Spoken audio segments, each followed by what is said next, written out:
being a part of something phenomenal. I am here with my and the real host of this show, Miss Cora Barry, who is clearly, without any introduction, but truly a courageous leader. She has this wonderful platform, and it is called Nothing New Under the Sun. For many of us, we wonder what happened or weren't in the room when something was told, have no idea where SNCC started from, Stokely or any of the others that created the courageous woman that you see here.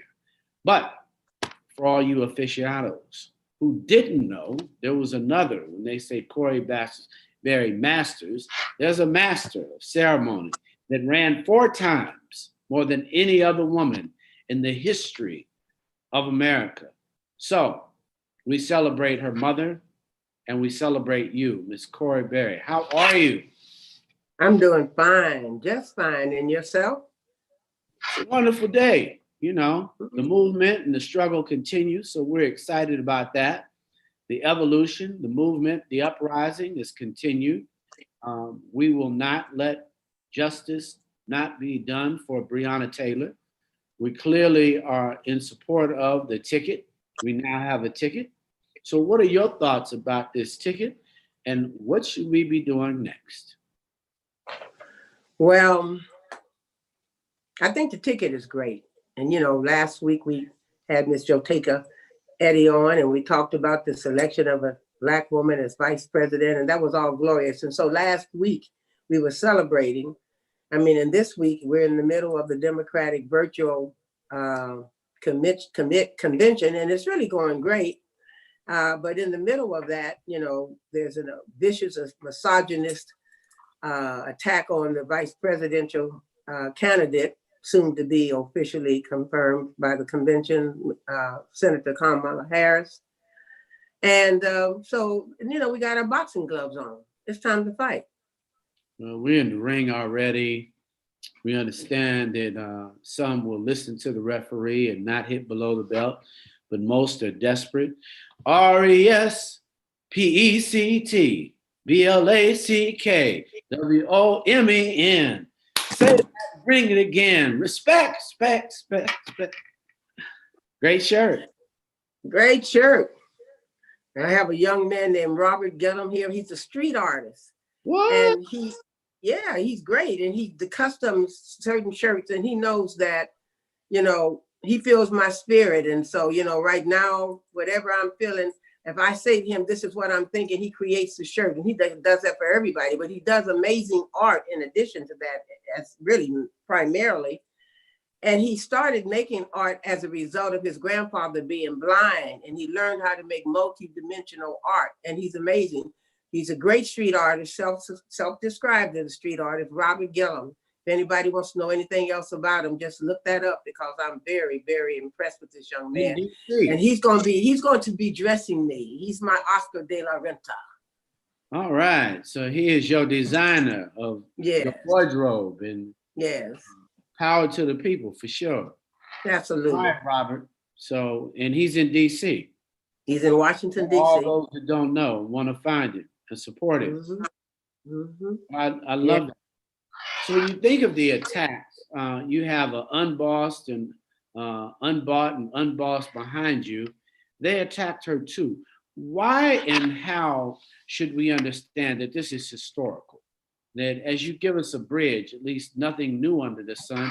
This isn't a new attack on women. This is the same attack, just a couple decades later. Well, I just say that down through the years, obviously, there has not been a double standard. There has been a quadruple standard. If there was any standard at all, women have always had to play the subservient roles in our society. But as women evolved and started running, we had 9 people. But when Shirley Chisholm ran, she didn't have the disadvantage of the social media or the internet, but she also didn't have the advantage of it. So she had no support, very little support from Black women, absolutely no support from Black men. As a matter of fact, they were her first and most fiercest objective. And, she didn't have support from the so-called feminist white women. Gloria Steinem supported, I think, Ed Muskie or McGovern.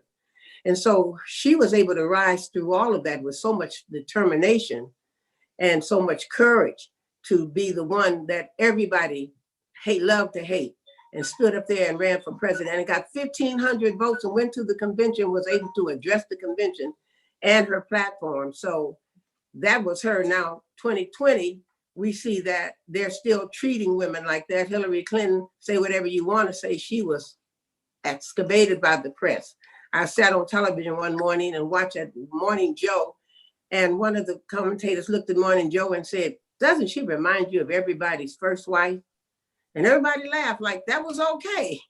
So now we have a Black woman. Now with a Black woman, not only they're going to objectify, but they're going to disrespect. They stepped over the line.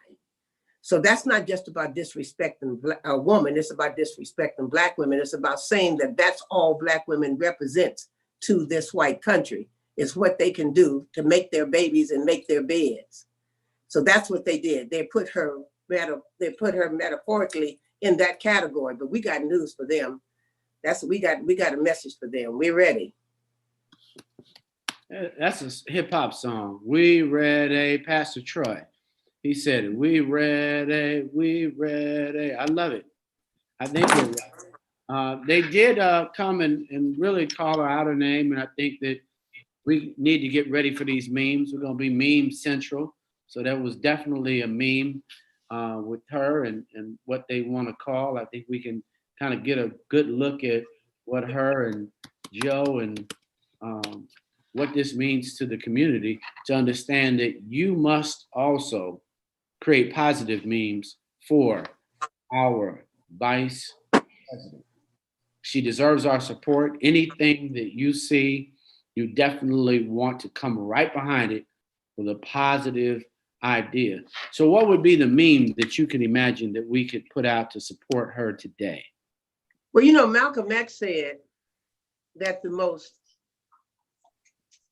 disrespected, unprotected, and neglected person in America is the Black woman. Malcolm X said that. So that's time to change that narrative. It's time to change that perspective. It's time to change that reality.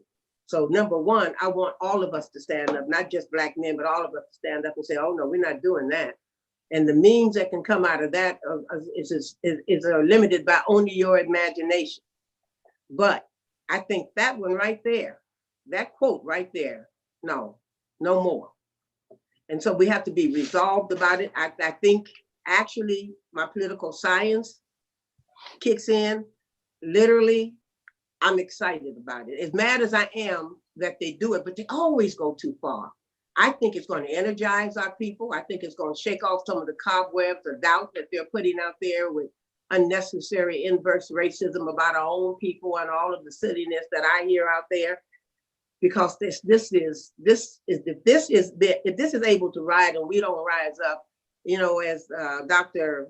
Jonetta Cole said, when they go low, we go vote. Now, some other people said if they go low, we go lower, but that's a whole nother conversation. But we just have to pull out all stops and, you know, just be there, be on the front line. One of my favorite sayings is don't back down. So I'm energized behind it. They didn't even give us a chance to have a honeymoon. We're ready to fight, huh? I said, that's good. We definitely need to be ready, but beyond being ready, we definitely need to understand that it's a joint effort. We need the entire community, brothers, Black, white, everybody needs to show up and show out. Because it's not just Black. I mean, it's Black and it's horrible, but that's also, you know, the white women, the suburban women, the one who voted last time for him. It's time for them to, you know, just wake up and do something. We'll see. I know the Black community is very good.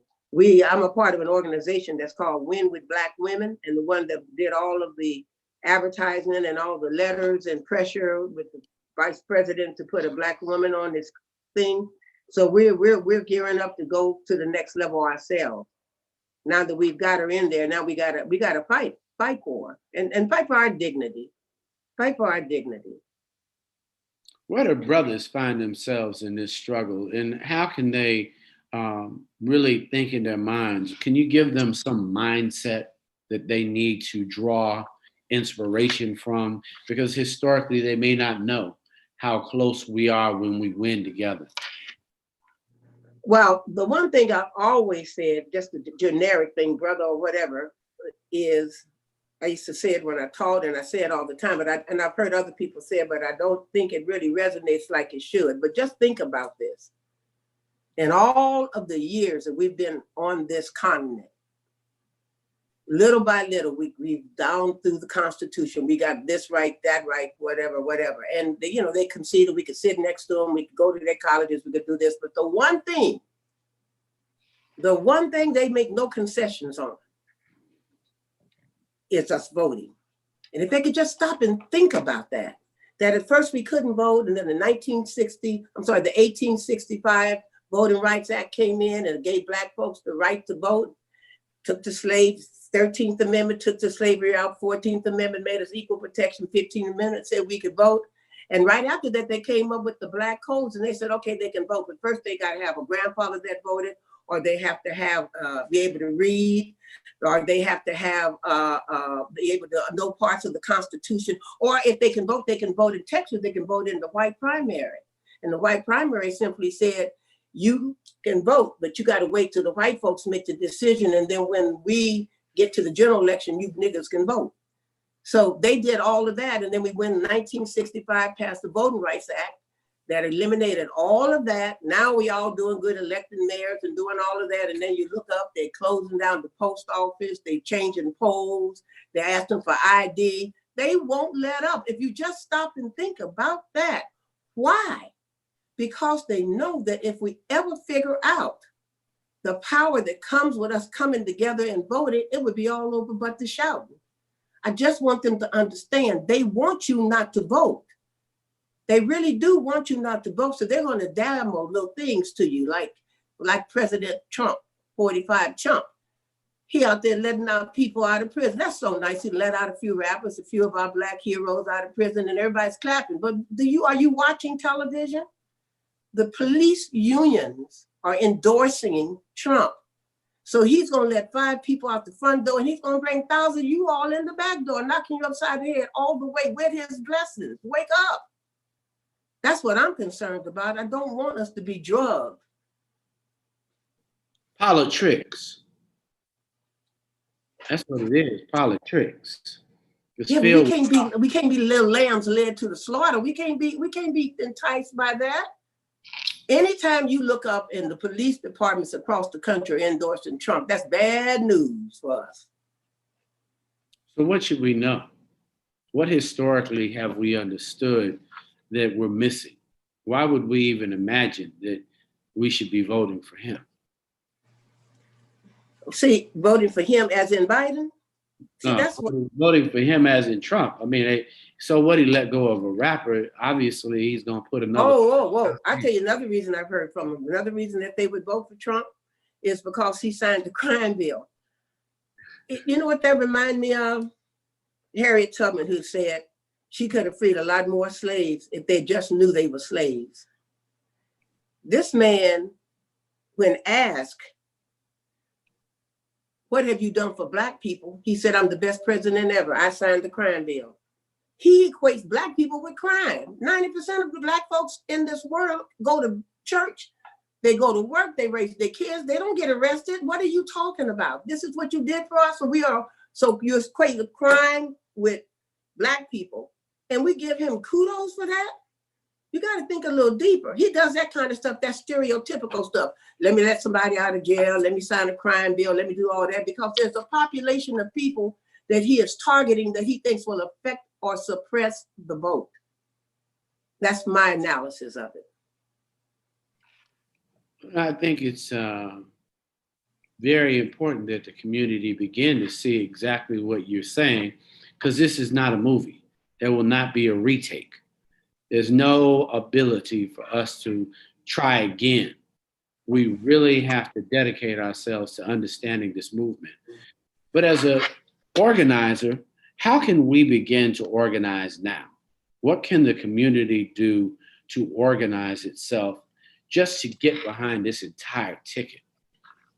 Well, first of all, a lot of us are organized. And my hero, as you know, Stokely Carmichael used to say, organize, organize, organize. You can't get anything done unless you're organized. You have to organize. You have to fight as one. You have to organize. You have to organize. So if you don't organize, join an organization. Be a part of whatever's in your community. Be attached to something. So when you do something, there is a collective force that goes forward. So just come out of yourself. Now, the good news about this election, for whatever reason, I give Trump some credit for this. There's a heightened interest in politics and what's going on in our community, in the streets, than I've ever seen. Now, I don't know, so that could be a negative or that could be a positive, but we have people out here who are speaking for our people like you, people like Sean King, people like on cable TV, Don Lemon, different people, they're speaking to our community.